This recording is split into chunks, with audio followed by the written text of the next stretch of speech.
The key insight from Kurt Vonnegut's novel Slaughterhouse-Five isn't theoretical. While the book does put forward a theory about time and consciousness, it presents plunger-shaped green aliens from Tralfamadore who can see in 4 dimensions and who preach a fatalist doctrine to the protagonist. The insight isn't in the doctrine, but in the description of the kind of experience that leads to accepting it. This comes not from the alien plungers, but from the science fiction author Kilgore Trout. Trout is a recurring character in Vonnegut novels, and in Slaughterhouse-Five, he asks the main character Billy Pilgrim if he has ever put a full-length mirror on the floor and then had a dog stand on it. No, Pilgrim says. Well, the dog will look down, and all of a sudden he'll realize that there's nothing underneath him. He thinks he's standing on thin air. He'll jump a mile. In the 19th century, Marx developed a critique of socialism that shared something in common with this dog and mirror trick. Marx wanted his fellow socialists to realize that they were standing on thin air and to jump. In the case of Marx, what's being masked is economic interest.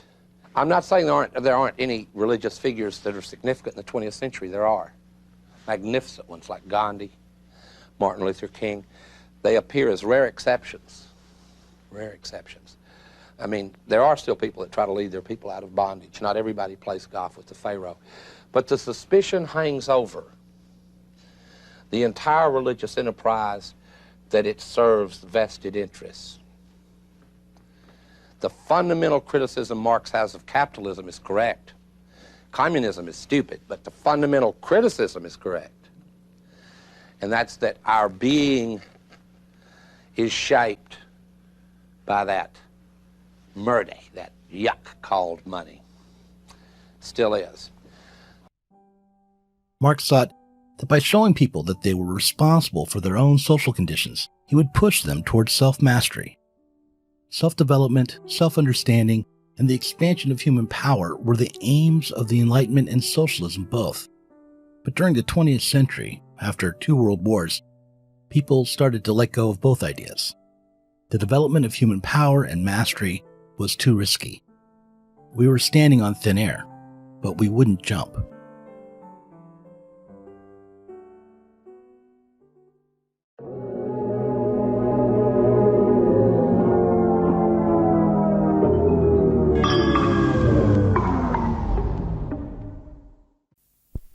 Hello Zero Books readers.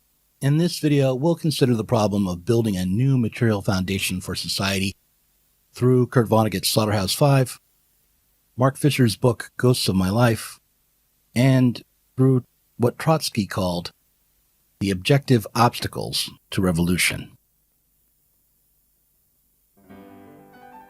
Like I said, the rejection of progress and self-mastery might have been the consequence of the world wars.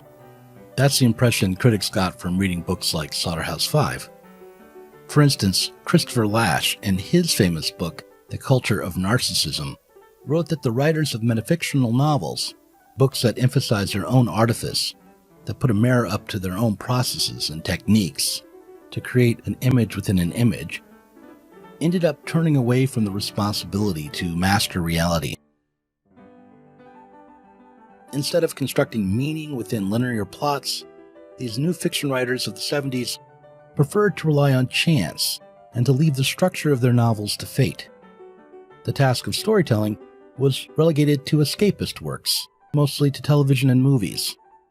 Serious authors turned inwards against themselves, and stories of progress and purpose were left to the children's adventure programs and to the pulp science fiction writers. If you enjoy these videos, you should click on the subscribe button and hit that bell. Even better, you might consider supporting us on Patreon. Our patrons get access to all of our podcasts, including 2 new series, one on Rosa Luxemburg's Reform and Revolution, and the other on the communizer Gilles Dauvé and his book From Crisis to Communization. Starting in August, we'll also be introducing a monthly podcast series on Trotsky and the Russian Revolution for patrons. Support us on Patreon and join us in learning critical theory with the aim of changing society. Mark Fisher's book starts with a quote from the British television supernatural and sci-fi fantasy series Sapphire and Steel. Quote, "There's no time here. Not anymore." Fisher describes the series as having nothing much in common with the sci-fi trappings of Star Wars or Star Trek. Instead, the cheaply made Sapphire and Steel, with its chroma key effects and obvious sound stages, reminded him of the enigmatic oppressiveness of the Harold Pinter plays that had been broadcast on the BBC in the 60s and 70s. Pinter, Vonnegut, and the creator of Sapphire and Steel, Peter Hammond, are all authors obsessed by the problem of time and destiny. But while Vonnegut suggested that the difference between being and becoming was an illusion, Hammond's detectives, Sapphire and Steel, were interdimensional operators set with the task of protecting a process of historical change. They protected an undetermined timeline from intrusions from the past. But, as Fisher points out at the start of his book, in the final episode of the series, these characters fail. They fall for a trap. They get stuck in a place where change is impossible. Stuck, not in the past, nor the future, but in a place that isn't really a place at all. In a place that is not, that is nowhere. At the beginning of Ghosts of My Life, Fisher refers to Sapphire and Steel in order to illustrate his major premise. That is, in the 20th century, we live through a slow cancellation of the future. The possibility for change, for a movement forward into something fundamentally different, into a new society, became blocked. And now, instead of living in the 21st century, we're living in a non-time. We may not be living at all. Notre époque accumule des pouvoirs et se rêve rationnel, mais personne ne reconnaît comme sien de tels pouvoirs. Il n'y a nulle part d'accès à l'âge adulte, seulement la transformation possible, un jour, de cette longue inquiétude en sommeil mesuré. C'est parce que personne ne cesse d'être tenu en tutelle. La question n'est pas de constater que les gens vivent plus ou moins pauvrement, mais toujours d'une manière qui leur échappe.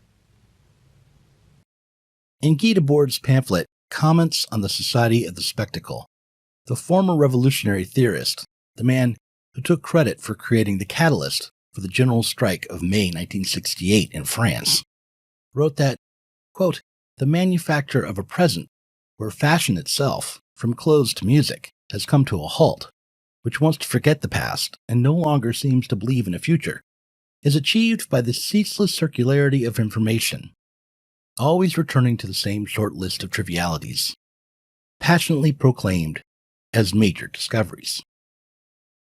What I would point out is that while the replacement of meaning with information is symptomatic of our current impasse, the class that is ultimately responsible for the manufacture of this present is not the expert class, as Debord would have it. It is not the media, the politicians, nor even the murderous police, who reproduce the same moment over and over again, but rather it's the workers. But these workers are like everything else. They are also products. They are commodities.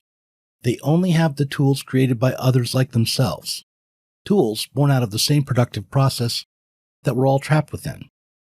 And if we are to break from the present into the future, we'll have to use the impasse against itself. In the preface to Trotsky's History of the Russian Revolution, the Bolshevik wrote that revolution arises out of the masses' fundamental conservatism. He wrote that society takes itself to be unchanging, to be once and for all. It is only through this assumption, this deep conservatism, rather than through the expression of a mere dissatisfaction with what is, that revolutionary ideas take hold. According to Trotsky, the objective conditions are what move the masses to insurrection, and they are at first moved not to make changes, but to hold on to changes that have already been made. That is, the world changes despite us, and our task is to hold on to it, to hold on to the changes.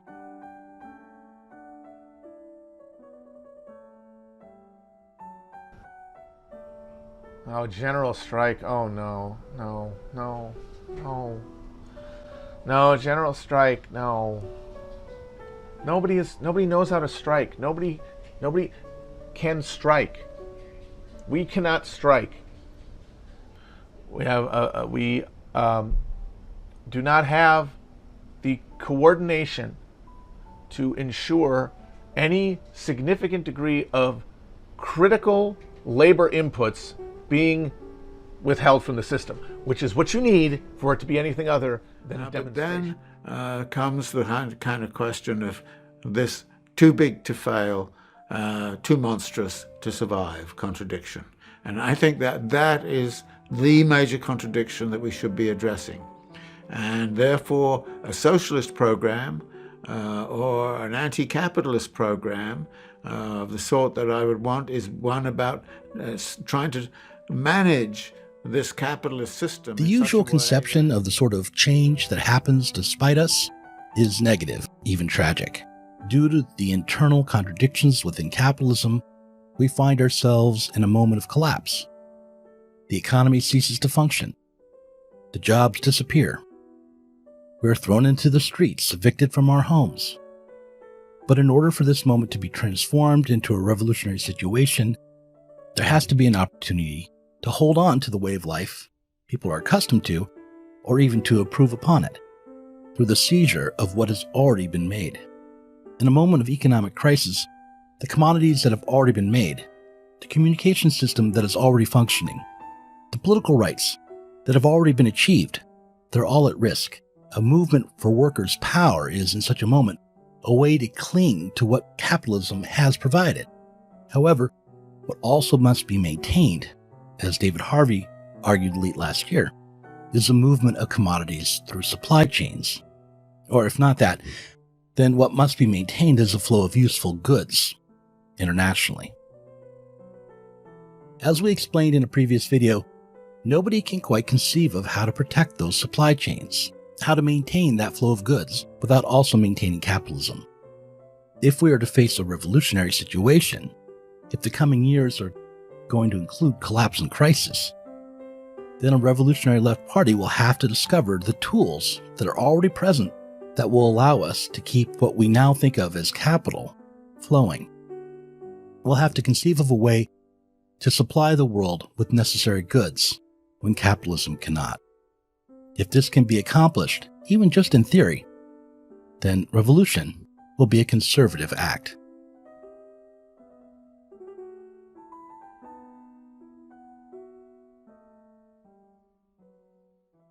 It is well known that Marx opposed the creation of blueprints. He was critical of those who would plan out the cookshops of the future, those who wanted to map every part of the new society, to plan it out in advance. Marx opposed these utopians for their volunteerism. They dreamed up new societies that they then wanted to push upon the workers. Utopians took their own ideas to be aligned with nature or with God, and imagined they could create an eternal present that would operate in harmony forever and ever. However, a blueprint for a new harmonious society and a plan for the production and distribution of goods, both during and after the revolution, are not the same thing.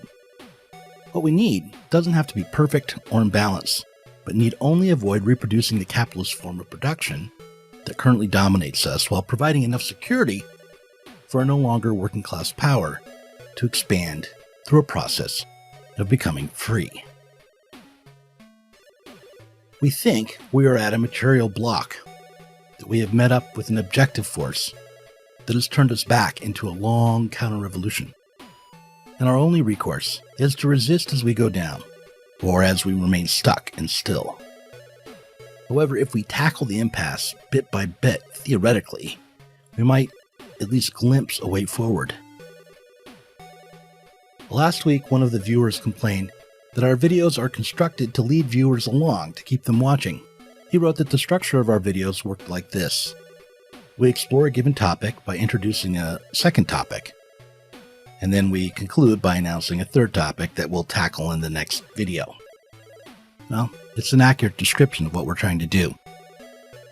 This video was about the subjective or cultural experience of the loss of the struggle for socialism. This loss was overcome by pointing out that Trotsky believed that the struggle for socialism would have a conservative character, as it would arise after objective conditions had already created a major change. Next week, we'll consider why psychological explanations for the conservatism that Trotsky mentioned should be rejected, as we try to tackle what the right-wing economist Hayek called the socialist calculation problem.